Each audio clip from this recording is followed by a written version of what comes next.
Okay? So, finally, punta na tayo sa number 3. Ito, madalas, almost every time na overlook itong super powerful tool.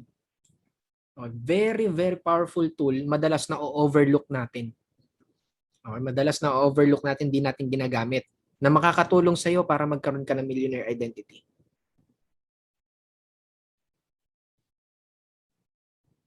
Okay. Number 3. Number 3 is to set a reminder. Reminder or alarm. Ito yung madalas natin ino-overlook na tool, na very powerful tool. Kasi bakit? Bakit kailangan ng alarm? Hindi mo naman kasi maaalala lahat to eh. Especially mga activity na pinagagawa ko, yung visualization, di ba? Kapag masyado mong inasa sa isipan mo yan, hindi mo ginagawa. Sino dito sa inyo yung kaya mo maging honest na ginagawa mo talaga yung visualization every single day? Simula nung matutunan mo yun hanggang ngayon, ginagawa mo. Oh. Meron ba? Di ba? Di ba? Kung iaasa mo yan sa sarili mong memory, hindi yan mangyayari. Palpak ang memory natin. No, palpak ang memory natin. Kaya wag mo iaasa sa memory mo. Kahit pa feeling mo maganda yung memory mo, hindi. Hindi. Wag mo iaasa sa memory.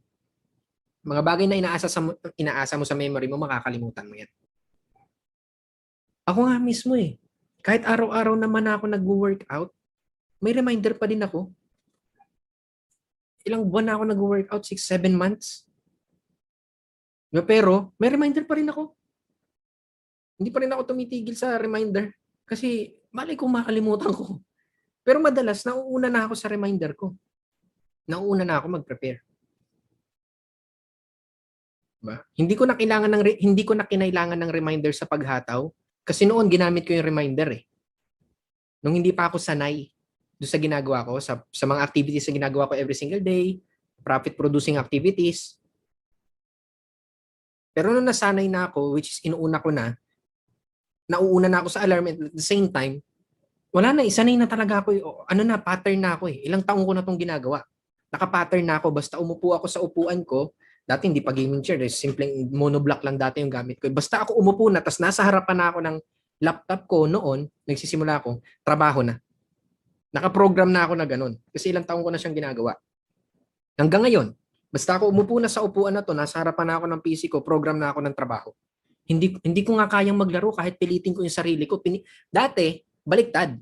Pinipigilan ko yung sarili ko na maglaro. Dati. Ngayon, baliktad. Pinipilit ko na yung sarili ko kasi hindi ko na magawa.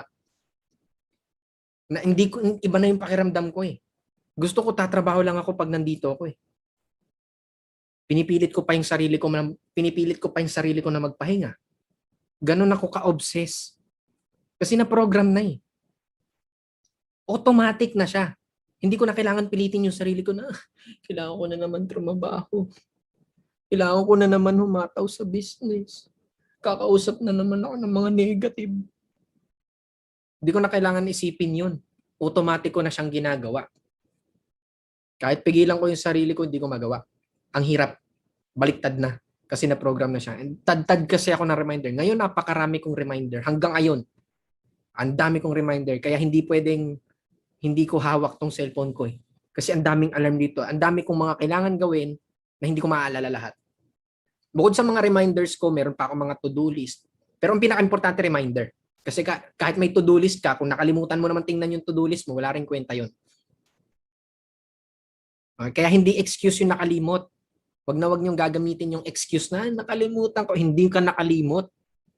Naging irresponsible ka. Hindi ka nag-set ng reminder. Kahit sinabi ko na mag-set ka ng reminder, hindi mo ginawa, hindi sa nakalimot ka, naging irresponsible ka. That is taking responsibility of your life, which is napag-usapan rin natin sa 10 Commandments, napag-usapan rin natin sa previous module. Diba? Na ang mga milyonaryo, they take responsibility. They take responsibility. Wala silang sinisisi. Pag hindi nangyayari yung mga bagay na gusto nila, wala silang ibang sinisisi kundi sarili nila. Hindi para mag-self-pity party, kaawaan ng sarili, humingi ng simpatya, hindi. Kundi para maging responsable, kundi para maintindihan mo, no, maintindihan nila na wala naman kasing iba kung kayang kontrolin kundi sarili ko eh. Kung isisi ko ba sa ibang tao, magbabago ba sila para sa akin? Halimbawa, yung family member mo na hindi sumusuporta sa'yo, kapag sinisi mo ba sila, ikaw kasi hindi mo ako sinusuportahan eh. Sa tingin mo magbabago na siya? Sasabihin niya na sa'yo, ganun ba? Sige, magbabago na nga ako para sa'yo. Susuportahan na kita. Ganun ba yun? Tatawanan ka pa nun. Mas lalo ka pang hindi susuportahan nun. Yun ang ibig sabihin. Pag sinisi mo yung ibang tao, sinisi mo yung panahon, magbabago para sa'yo? Hindi. Walang pakialam ang mundo sa nararamdaman natin. Ekonomiya, gobyerno, walang pakialam yung mga yan sa atin. Pero pag sinisi mo na yung sarili mo at tinuro mo na yung daliri mo sa sarili mo, may magagawa ka na ba? Yes. Doon ka lang may magagawa. Pag nakaturo na yung daliri sa sarili mo, wala kang ibang kayang kontrol. Yun ang pagiging responsible. At yun yung tinuturo ko sa inyo. Kaya kapag sinabi mo, nakalimot, hindi ka nakalimot. Sinisisi mo sa limot. So, parang ganun na ulit yung nangyayari. Di ba? Outside your circle of concern na ulit. Kung maalala nyo sa previous lesson natin. Sinisisi mo na ulit sa panlabas. Para mo sinasabi na wala kasi akong control dyan eh. Victim ako, victim. Yung mga may victim mentality, miserable mga buhay niya mga yan. Yan yung mga taong walang nararating sa buhay. Kawawa ako eh. Biktima ako. Kinakawawa nila ako sila kasi. Nakalimot kasi ako eh, nakalimot.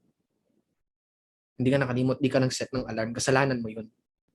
Kaya hindi ako tumatanggap ng excuse na nakalimot. And even ako, hindi ako mag-excuse na nakalimot. Kasi aminado ko sa sarili ko, hindi ako nakapag-set ng alarm. Instead na sabihin ko nakalimutan ko kasi hindi, ang sasabihin ko hindi ako nakapag-set ng alarm. So kasalanan ko talaga yun. Sorry. And make sure wag mo nang uulitin. Okay? So i-leverage mo yan, yung reminder mo na yan. Kailangan bisitahin yung successful version mo. Pagkagising mo, edi mag-alarm ka sa umaga. Lagyan mo yung reminder ng title. Mga smartphone naman na gamit nyo, di ba? Mga naka-smartphone naman na kayo. Meron pa ba dito? Meron pa ba sa inyo naka-3310 dyan? Meron ba? Naka-1100?